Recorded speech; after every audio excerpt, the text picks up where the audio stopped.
नमस्कार दोस्तों, स्वागत है आपका मेरे चैनल कॉमिक्स लाइफ में। शुरू करते हैं मनोज कॉमिक्स की एक और मज़ेदार कॉमिक्स, इंस्पेक्टर मनोज और कातिलों की टोली पार्ट 2।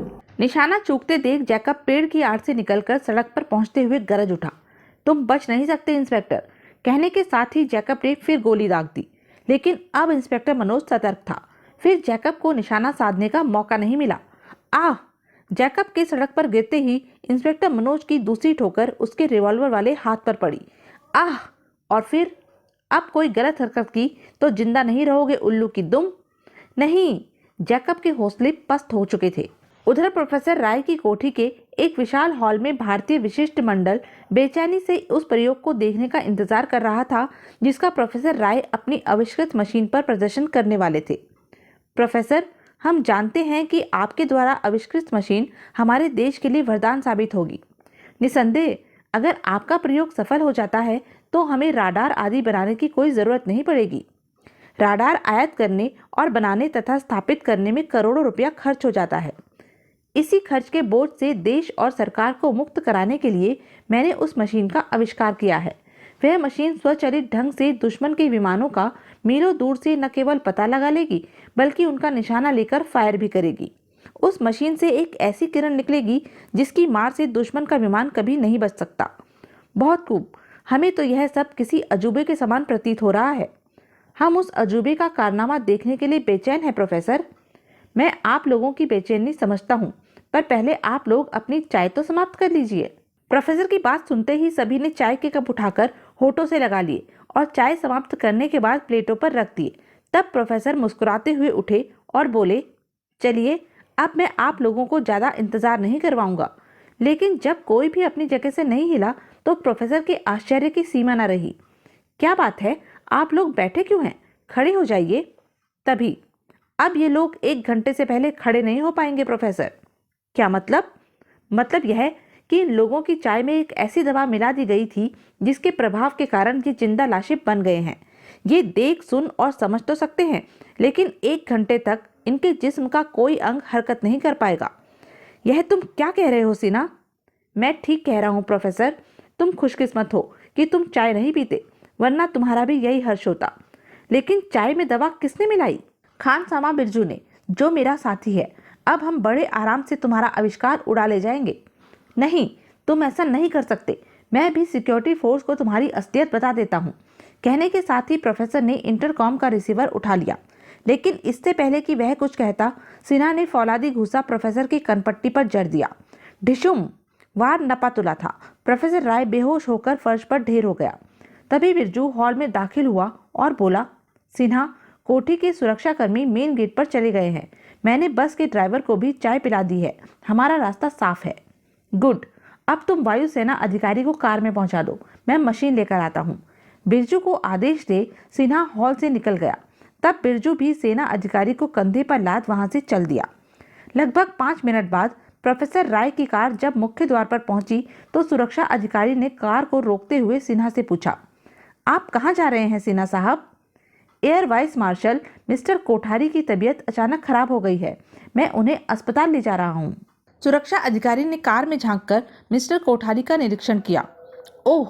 फिर बोला, ठीक है, आप जा सकते हैं। Thank you. कार आगे बढ़ गई। उधर इंस्पेक्टर मनोज ने कड़ाई से पूछताछ की तो जैकब के होठों पर पड़ा खामोशी का ताला खुल गया। बताता हूँ इंस्पेक्टर। बताओ, कौन हो तुम और प्रोफेसर के निवास पर निर्दोष गार्ड्स पर गोली चलाने के लिए तुम्हें किसने उकसाया था? मैं उसे नहीं जानता। हम में से किसी ने आज तक उसकी सूरत नहीं देखी है। उसी ने प्रोफेसर राय के आविष्कार को उड़ाने की योजना तैयार की थी। प्रोफेसर राय का आविष्कार? हाँ, बॉस ने हमें बताया था कि वह उस आविष्कार का सौदा एक विदेशी के साथ कर चुका है। वह उसे उस मशीन की मुंहमांगी कीमत देने को तैयार है। बॉस ने इस सौदे में हमें बराबर का हिस्सा देने का वायदा किया, तो हम उसके लिए काम करने के लिए तैयार हो गए। हमें योजना के अनुसार अलग अलग काम सौंपे गए थे। मुझे और शंभू को कोठी के अंदर तैनात सुरक्षा कर्मियों को बाहर निकालने का काम सौंपा गया था। ओह, अब समझ में आया कि तुमने गेट पर तैनात सुरक्षा कर्मियों पर बेतहाशा फायरिंग क्यों की। इसका मतलब तुम्हारे कुछ साथी प्रोफेसर की कोठी में पहले से ही मौजूद थे। हाँ, प्रोफेसर राय का असिस्टेंट सिन्हा और खानसामा बिरजू हमारे ही साथी हैं। वे अब तक उस मशीन को लेकर फरार हो चुके होंगे। वे मशीन लेकर कहाँ पहुँचेंगे? अड्डे पर। आज रात 11 बजे वह विदेशी भी वहां पहुंच जाएगा जिससे बॉस ने मशीन का सौदा किया है। सौदा होने के बाद हम सब अपना अपना हिस्सा लेकर अलग हो जाते और चैन की जिंदगी गुजारते। पर अब ऐसा नहीं होगा। अब तुम मुझे अपने अड्डे का पता बताओ। जैकब ने बिना किसी हील हुज्जत के पता बता दिया। पता जानने के बाद इंस्पेक्टर मनोज ने जैकब से कुछ और सवाल किए, फिर टॉर्चर रूम से बाहर निकल गया। जब वह अपने कमरे में पहुंचा तो हवलदार वीर बहादुर पहले ही से वहां मौजूद था। मनोज को देखते ही वह बदहवास स्वर में बोला, आप कहाँ चले गए थे सर? मैं कब से आपका इंतजार कर रहा हूँ। तुम्हारे चेहरे का रंग यूं जर्द क्यों पड़ गया है हवलदार? आप नहीं जानते सर। मैं जानता हूँ तुम क्या कहना चाहते हो। अगर आप जानते होते तो यूं निश्चिंत नजर ना आते। गंभीर परिस्थितियों में भी धैर्य से काम लेना ही बुद्धिमानी होती है। परेशान होने की कोई जरूरत नहीं है हवलदार। प्रोफेसर का आविष्कार चुराने वाले कातिलों की टोली बहुत जल्द कानून की गिरफ्त में होगी। तत्पश्चात इंस्पेक्टर मनोज जैकब की गिरफ्तारी और उसके द्वारा प्राप्त जानकारियों के बारे में हवलदार को बताता हुआ बोला, जब तक अज्ञात बॉस और उसके अन्य साथी पकड़े नहीं जाते हमें जैकब की गिरफ्तारी गुप्त रखनी होगी। लेकिन अगर जैकब अड्डे पर ना पहुंचा तो वे शैतान जैकब की गिरफ्तारी का अंदाजा अपने आप लगा लेंगे। जैकब अड्डे पर जरूर पहुंचेगा हवलदार। आपको जैकब जैसे खतरनाक कातिल पर भरोसा नहीं करना चाहिए सर। तुम नहीं जानते, मैं अपने सिवा किसी पर भी भरोसा नहीं करता हवलदार। इसलिए मैंने जैकब के मेकअप में स्वयं वहां पहुंचने का निश्चय किया है। आप अकेले कातिलों की टोली के पास जाएंगे? नहीं सर, यह काम खतरे से खाली नहीं है। अज्ञात बॉस को पकड़ने के लिए यह खतरा उठाना ही पड़ेगा। अब तुम मेरी बात ध्यान से सुनो। फिर इंस्पेक्टर मनोज हवलदार को अपनी योजना समझाने लगा। रात के करीब 11 बजे अपराधियों के अड्डे पर। अब मशीन हमारे कब्जे में है। सारा काम बड़ी सफाई से अंजाम दे दिया गया है। लेकिन तुम्हारे और बिरजू के सिर पर कानून की तलवार हमेशा मौत बनकर लटकती रहेगी, क्योंकि पुलिस तुम दोनों की बड़ी सरगर्मी से तलाश कर रही है। पुलिस हमें कभी नहीं पकड़ पाएगी। रुपया मिलते ही हम यह शहर छोड़ देंगे, लेकिन पुलिस तुम्हारा पीछा नहीं छोड़ेगी। आज नहीं तो कल तुम दोनों जरूर पकड़ लिए जाओगे। आखिर तुम पुलिस की इतनी हिमायत क्यों ले रहे हो? क्योंकि मैं जानता हूँ कानून के हाथ बहुत लंबे होते हैं। अगर हम पकड़े गए तो तुम और शंभू भी नहीं बचोगे, क्योंकि पुलिस हमसे तुम्हारी असलियत भी उगलवा लेगी। लेकिन बॉस साफ बच जाएगा, क्योंकि हम में से कोई भी बॉस के बारे में नहीं जानता है। यही नहीं, बॉस हमारी इस कमजोरी का फायदा उठाकर हमें धोखा भी दे सकता है। आखिर तुम कहना क्या चाहते हो? सिर्फ यही कि हमें उस आदमी पर भरोसा नहीं करना चाहिए जिसके बारे में हम कुछ नहीं जानते।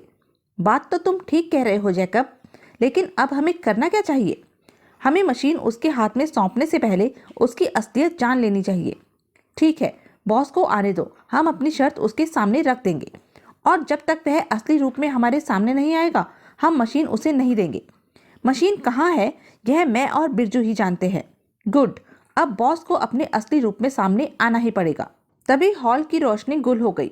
जब दोबारा हॉल में रोशनी फैली तो बॉस उनके सामने खड़ा था। आप आ गए बॉस, हम लोग आपका ही इंतजार कर रहे थे। मैं जानता हूँ तुम लोग अपना हिस्सा पाने के लिए कितने बेचैन हो। सिन्हा, तुम मशीन यहीं ले आओ। थोड़ी ही देर में हमारा विदेशी मेहमान यहाँ पहुँचने वाला है। लेकिन सिन्हा को अपनी जगह से ना हिलते देख बॉस गुर्राया। तुमने सुना नहीं सिन्हा? बॉस, मैं मजबूर हूँ। क्या मतलब? मतलब यह है कि जब तक आप अपना चेहरा हमें नहीं दिखाएंगे मशीन यहाँ नहीं लाई जाएगी। यह फैसला हम सब ने सोच समझ कर ही किया है। ओह, तो तुम लोग मेरा चेहरा देखना चाहते हो? ठीक है, मैं तुम लोगों की यह इच्छा जरूर पूरी करूंगा। कहने के साथ ही बॉस ने अपना लबादा उतारकर फेंक दिया। बॉस के चेहरे पर नजर पड़ते ही सब चौंक पड़े। आप प्रोफेसर राय? हाँ, मैं। अगर आप ही प्रोफेसर राय हैं तो फिर आपको सर्वनिर्मित मशीन उड़ाने का षड्यंत्र रचने की क्या जरूरत थी? क्योंकि मशीन बनाने के लिए खर्च भारत सरकार वहन कर रही थी, अतः सरकार की आंखों में धूल झोंकने के लिए ऐसा करना जरूरी था। वाह, मशीन विद्रोहियों को बेचकर बगुला भगत बने रहने की बहुत अच्छी योजना तैयार की थी आपने। लेकिन अब आपका भेद हम चारों के सामने खुल चुका है। परंतु तुम चारों की मौत के बाद मेरा यह भेद तुम लोगों के सीने में दफन हो जाएगा। कहने के साथ ही प्रोफेसर राय रिवॉल्वर निकालकर तानता हुआ अट्टहास कर उठा। हा हा हा, अब मुझे तुम लोगों की कोई जरूरत नहीं है। अगर तुमने हमें मार दिया तो वह मशीन तुम्हें कभी नहीं मिलेगी। तुम मूर्ख हो सिन्हा, मैंने तुम लोगों पर कभी भरोसा नहीं किया।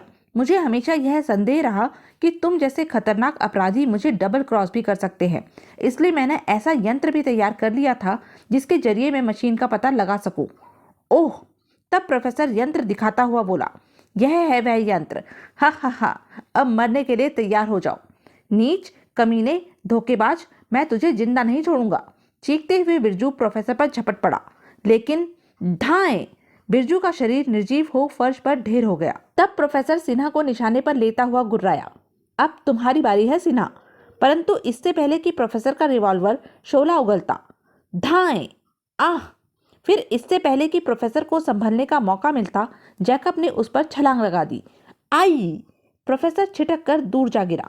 तभी हवलदार सशस्त्र सिपाहियों के साथ हॉल में दाखिल होता हुआ गरजा, खबरदार, कोई अपनी जगह से ना हिले। हवलदार, तुम सही वक्त पर आए हो। पकड़ लो इन बदमाशों को, यही है गार्ड्स कातिलों की टोली। बस, बहुत हो चुका प्रोफेसर, तुम्हारा नाटक खत्म हो चुका है। कहने के साथ ही जैकब ने अपने चेहरे पर चढ़ा मास्क उतार दिया। जैकब के स्थान पर इंस्पेक्टर मनोज को खड़ा देख प्रोफेसर का मुंह आश्चर्य से खुला का खुला रह गया। इंस्पेक्टर मनोज? फिर प्रोफेसर अपनी सफाई में कुछ नहीं बोला। प्रोफेसर और उसके साथियों को पुलिस ने हिरासत में ले लिया और फिर मशीन को खरीदने वाले विदेशी को भी पुलिस ने वहां पहुंचते ही दबोच लिया। तो यह थी इंस्पेक्टर मनोज की एक मज़ेदार कॉमिक्स। ऐसी ही मज़ेदार कॉमिक्स के लिए बने रहें मेरे साथ, और हाँ, मेरे चैनल को लाइक, शेयर और सब्सक्राइब करना ना भूलें। धन्यवाद।